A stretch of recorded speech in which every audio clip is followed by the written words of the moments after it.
जय हिंद दोस्तों, मैं Yogesh Malviya and welcome to my channel Taiyari Jeet के। आई होप आप सभी अच्छे होंगे एंड आपके अपकमिंग एग्जाम एंड फिजिकल की तैयारी काफी अच्छी चल रही होगी। तो आरपीएफ कांस्टेबल 2025-26 ऑब्वियसली ट्रेनिंग भी स्टार्ट हो चुकी है।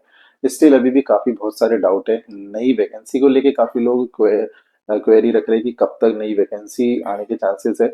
और उसमें बात करें तो अभी मेनली री मेडिकल और काफी लोगों को ज्वाइनिंग नहीं मिली है, उन पे भी बात करेंगे। सेकंड बैच कब तक भेजा जा सकता है और वेटिंग लिस्ट के लिए काफी लोग मेरे से कनेक्ट भी है और अप्रोच भी कर रहे हैं कि वेटिंग लिस्ट जारी होनी चाहिए। क्यों जारी होनी चाहिए, इस पे भी थोड़ा सा डिस्कशन हम करेंगे। और बाकी न्यू वैकेंसी पे भी अपडेट, क्या अपडेट है उस पर भी बात करेंगे। चलिए, तो जो भी चैनल पे पहली बार जुड़े चैनल को सब्सक्राइब कर ले। आरपीएफ कांस्टेबल के हमने लगभग सारे ही अपडेट आपको दिए थे। उसके बाद आरपीएफ की कुछ ऐसे अपडेट्स नहीं देखने मिले तो मैंने वीडियो भी डिसकंटिन्यू कर दिए थे। बाकी जो भी अपडेट मिलता है मैं आपसे कोशिश करता हूँ शेयर करूँ, या शॉर्ट्स के द्वारा या फिर फुल वीडियो आज बहुत दिनों बाद लेके आया, तो सभी चैनल को सब्सक्राइब कर लीजिएगा। चलिए, सबसे पहले बात करते हैं तो न्यू न्यू बैच ट्रेनिंग कब तक भेजा जा सकता है, क्योंकि ऑब्वियसली कुछ लोग जो रह गए थे जिनका पीवीआर कंप्लीट नहीं हुआ था, या कुछ री मेडिकल वाले हैं, है ना। तो इन रीजन से, या किस जिन पे एफआईआर थी और उनका अगर पेंडिंग केस है, तो ऑब्वियसली अगर पेंडिंग अभी भी केस है तो ऑब्वियसली वो होल्ड रहेंगे। और अगर आपका निपटारा हो चुका है या पेंडिंग नहीं है, वो सब कुछ सेटलमेंट हो चुका है, तो आपको अब ज्वाइनिंग मिल सकती है। तो जब भी अब ज्वाइनिंग होगी तो कब तक बुलाने के चांसेस है, तो मेनली बात करें तो आरपीएफ एसआई की, है ना। आरपीएफ एसआई में आपके 1 जनवरी से ट्रेनिंग स्टार्ट है, 1 जनवरी से ट्रेनिंग स्टार्ट है। और अब फाइनली वहां पे भी सेकंड बैच ट्रेनिंग का बनाया गया है, जिसमें 35 एस्पिरेंट्स को लखनऊ, है ना, जो लखनऊ ट्रेनिंग सेंटर है वहां पर मिड टर्म के बाद में, मतलब जुलाई में जो मिड टर्म इनका लगा था जून के एंड में, और जुलाई में जब वहां पे जुलाई में आपके 35 एस्पिरेंट्स का सेकंड बैच को मतलब ट्रेनिंग के लिए बुलाया गया है। तो होपफुली ऑब्वियसली आपके आरपीएफ कांस्टेबल में भी, आपके आरपीएफ कांस्टेबल में आपके 1 जुलाई से आपकी ट्रेनिंग स्टार्ट हुई है, ठीक। ट्रेनिंग तो इससे आप एक्सपेक्टेड पूरा है कि आपके जो सेकंड मिड टर्म होगा उसमें पूरे पूरे चांसेस है कि जो भी बचे बच्चे बचे हैं उसको बुलाए। और मुझे ऐसा लगता है कि इससे पहले ही बुला लेंगे, तो लगभग अभी हम कोशिश, मतलब पूरे चांसेस है कि आपके नवंबर में, है ना। नवंबर में एक्सपेक्टेड है कि लगभग अक्टूबर से नवंबर तक, ऑब्वियसली अक्टूबर के बाद भी जाएगा। तो लगभग इतने चांसेस है कि आपको जितने भी लोग बचे हैं जिन पे एफआईआर था, जिनका केस कंप्लीट हो चुका है, एफआईआर वाले, अगर री मेडिकल में किसी का री मेडिकल हो चुका है तो उनका भी ऑब्वियसली अभी री मेडिकल अगर नहीं हुआ है तो ऑब्वियसली शेड्यूल इससे पहले जरूर हो जाएगा, अक्टूबर से पहले। लगभग अक्टूबर में आपकी प्रोसेस हो जाएगी, सितंबर अक्टूबर, और नवंबर में आपको भेजने की प्रोसेस होगी। जिनका एफआईआर क्लियर हो गया, जिन पे री मेडिकल की कुछ जिसके कारण जिनका थंब इम्प्रेशन नहीं आया, है ना, थंब इम्प्रेशन नहीं आया, उनका भी फिर से हो जाएगा। और उसके अलावा जिनका पीवीआर ही कंप्लीट नहीं हुआ था उनके लिए। और कुछ लोग ऐसे भी जो ट्रेनिंग में ही इंजर्ड हो गए, है ना, ट्रेनिंग के द्वारा इंजर्ड हो गए, तो उनको भी रिटर्न भेज दिया और बोला है कि आपको नेक्स्ट बैच में, जब भी नेक्स्ट बैच आएगा उसमें ट्रेनिंग के लिए। अभी बात करें तो ट्रेनिंग सेंटर से मैंने खुद ही पता करने की कोशिश करी, तो ऐसा कुछ भी अपडेट नहीं है कि कब तक नेक्स्ट बैच आ सकता है।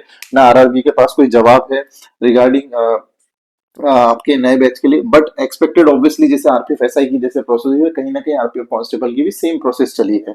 तो ये पूरे चांसेस है मिड टर्म के हिसाब से जाए तो लगभग आपके दिसंबर तक जा रहा है, बट उससे पहले नवंबर में भी आपको बुला सकते हैं। तो बाकी नवंबर से पहले आपकी सारी प्रोसेस हो जाएगी, जिन पे भी इन कारण उसकी वजह से किसी को रोका गया था।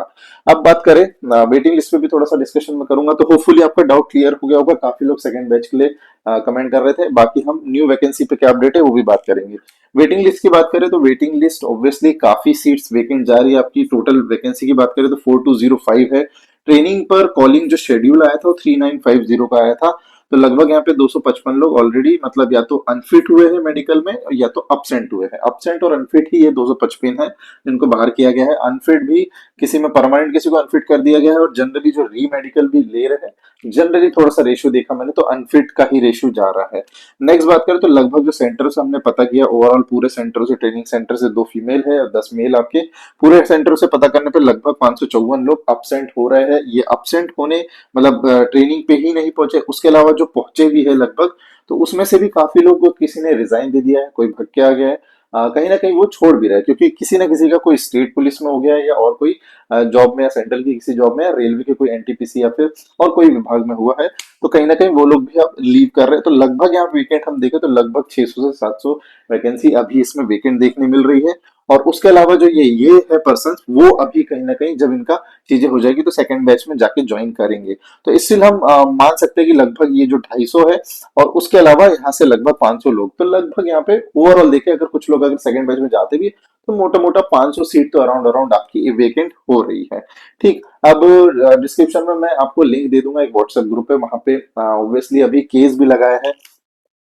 जो वेटिंग वाले उन्होंने केस भी एक लगाया, उसकी हियरिंग नहीं हुई है। और उसके अलावा मैं लिंक दे दूंगा, तब वहां ज्वाइन हो जाना। तो वेटिंग वाले जो भी है अभी अप्रोच करना चाह रहे हैं 2 सितंबर के बाद, लगभग फर्स्ट वीक ऑफ सितंबर में, है ना, फर्स्ट वीक सितंबर में अप्रोच करना चाह रहे हैं कि वहां दिल्ली जाके मीट करें। या तो रेल मंत्री से मीटिंग हो जाए, तो या फिर आरपीएफ के आईजी या फिर उनसे मीटिंग हो पाए। तो उनसे मीटिंग करने की कोशिश कर रहे हैं, इनिशिएट कर रहे हैं। तो लगभग 10 15 20 लोग भी जुड़ जाए और आप अपना जाके बताएं सारे डॉक्यूमेंट्स के साथ। और उसके अलावा बात करें तो सेकंड पैनल भी बहुत जगह आती है, बहुत से वैकेंसीज में सेकंड पैनल जारी होता है।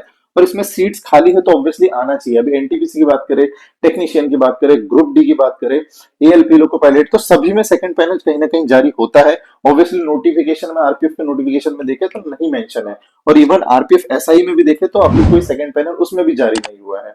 ठीक है, तो ये प्रोबेबिलिटी दिखती है। और हमने आरटीआई भी, बहुत लोगों ने आरटीआई भी लगाया, तो आरटीआई का रिप्लाई भी आपने देखा होगा। जैसे एक आरटीआई जस्ट अभी 15 अगस्त के टाइम ही आरटीआई का रिप्लाई है, तो इसमें लिखा हुआ है चौथे पॉइंट में खुद ही कि नहीं, वर्तमान नीति निर्देशों अनुसार प्रतिस्थापन पैनल भेजने का कोई भी प्रावधान नहीं है ना। तो कहीं भी रिप्लेसमेंट जो आपका पैनल है, अभी भी सेकंड पैनल जारी करने का कोई प्रावधान नहीं है, क्योंकि कोई इन्फॉर्मेशन अभी है ही नहीं आरपीएफ में भी। तो वही जनरली जो आपको आरटीआई का रिप्लाई है, ये आप जब भी कोई भी भर्ती के लिए भी अप्लाई करोगे तो वही आरटीआर रिप्लाई देखने मिलता है। तो यही चीजें हैं अभी, है ना। तो आप प्रोसेस कर सकते हो, डिस्क्रिप्शन में लिंक में दे रहा हूँ ग्रुप की, तो ग्रुप में ज्वाइन हो जाइएगा। वहां पे आप जुड़ के जा सकते हो और अपना एटलीस्ट एक बार ट्राई तो कर ही सकते हो। क्योंकि कहीं ना कहीं यहाँ पे काफी क्लोज क्लोज आधे नंबर, 1 नंबर और 1.5 नंबर से लोग मेरिट आउट हुए। और सीट्स अगर वेकेंट जा रही है तो ऑब्वियसली जो आपने 2 साल मेहनत करी, वेकेंट ना जाए। मैं तो मेरी तरफ से ऑब्वियसली चाहूंगा आए, क्योंकि इतनी वेकेंट है। बट अगर रेलवे नहीं जाए तो ऑब्वियसली हम उसमें कुछ भी नहीं कर सकते, एटलीस्ट हम एफर्ट जरूर लगा सकते हैं। चलिए, तो ये 2 चीज हो गई। अब बात करते हैं न्यू वैकेंसी की। तो ऑब्वियसली गैजेट और राजपत्र जारी हुआ था, उसमें चीजें चेंज होने का चल रहा है। Obviously RPF constable SSC GD को ट्रांसफर होने वाली है, एसएससी और आरपीएफ एसआई एसएससी सीपीओ को।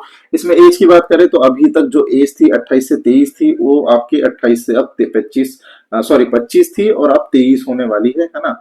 तो ये अगर ऑब्वियसली जीडी को जाता है तो एज भी कम हो जाएगी, और हाइट जो मेनली 165 सेंटीमीटर मेल की जो पहले थी, और 170 सेंटीमीटर हो जाएगी।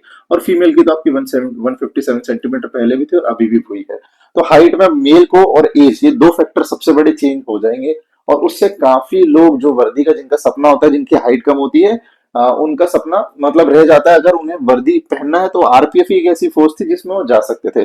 पर कहीं ना कहीं ये पैरामिलिट्री के जो एस्पेक्ट्स है उनके चीजें हो रही है, एज भी एंड उसके बाद हाइट भी। तो ये थोड़ा सा कहीं ना कहीं अनफेयर हो रहा है। आरपीएफ की वैकेंसी अभी तक सेपरेट ही चली थी, ऑब्वियसली सेपरेट चलना था। इस पे भी अभी भी केस लगा हुआ है ये चीज को लेके, जो आपका एज है और एज एंड हाइट को लेके लगा हुआ है। ऑब्वियसली अगर पेपर पैटर्न एसएससी जीडी के थ्रू भी होता है तो उसमें कोई इशू नहीं, ऑलमोस्ट 3 सब्जेक्ट सेम ही है। एक हिंदी या इंग्लिश ऐड हो जाएगा, और थोड़ा सा फिजिकल का एस्पेक्ट जरूर चेंज हो जाएगा। बट वैकेंसी की बात करें तो वैकेंसी का कुछ भी अभी अपडेट नहीं है। बहुत से आरआरबीज में हमने पता करने की कोशिश करी, तो अभी भी कहाँ पे, वहां पे भी कोई भी अपडेट नहीं है। एसएससी के कैलेंडर में देखे तो उसमें भी आरपीएफ कांस्टेबल या आरपीएफ एसआई कहीं भी मेंशन नहीं दिख रही है। तो जिस हिसाब से रेलवे की सारी भर्तियां रिपीट हुई है, चाहे loco pilot, NTPC, technician 1, technician 3, सभी वैकेंसीज रिपीट हो चुकी है, ग्रुप डी भी। बट यहाँ पे आरपीएफ देखे तो यहाँ पे आपकी आरपीएफ आपको कहीं ना कहीं मिसिंग दिखेगी। तो अभी देखे तो आरपीएफ के रिगार्डिंग कुछ भी अपडेट नहीं है।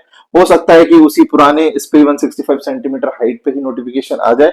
बट अभी देखे जाए तो अभी कुछ भी अपडेट नहीं है। और अगर चेंज होता है तो ऑब्वियसली चेंज होता है तो 170 सेंटीमीटर, और एज का भी चेंज होगा, और फिर आपका पेपर का पैटर्न और फिजिकल का पैटर्न भी पूरा ही चेंज हो जाएगा। तो सभी को ऑल द बेस्ट। बाकी जो भी अपडेट रहेगा मैं आपको कर दूंगा। अगर जो भी वैकेंसी भी बहुत जल्दी अगर देखने मिलती है, तो अभी बिल्कुल भी कुछ भी अपडेट नहीं है। आप अगर यूट्यूब पे वीडियो उठा के देखोगे भी कितने भी, तो आपको केवल आपको क्राइटेरिया ही बताएंगे, और कुछ भी अभी अपडेट नहीं है। जैसे ही कुछ भी अपडेट होगा कि नोटिफिकेशन जारी हो सकता है, तो आपको जरूर अपडेट कर दिया जाएगा।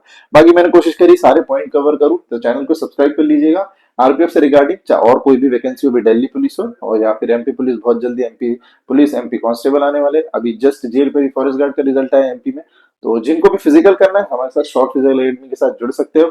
जो मेरे साथ आरपीएफ से जुड़े उन्होंने हमारा रिजल्ट भी देखा है और मैंने आपको कैसे गाइड किया और सारी इन्फॉर्मेशन दी थी वो भी देखा है। तो सभी चैनल को सब्सक्राइब कर लीजिएगा, कमेंट करिएगा कोई भी डाउट हो और आपको क्या लगता है कि वेटिंग आनी चाहिए या नहीं, तो एक बार कमेंट जरूर करें।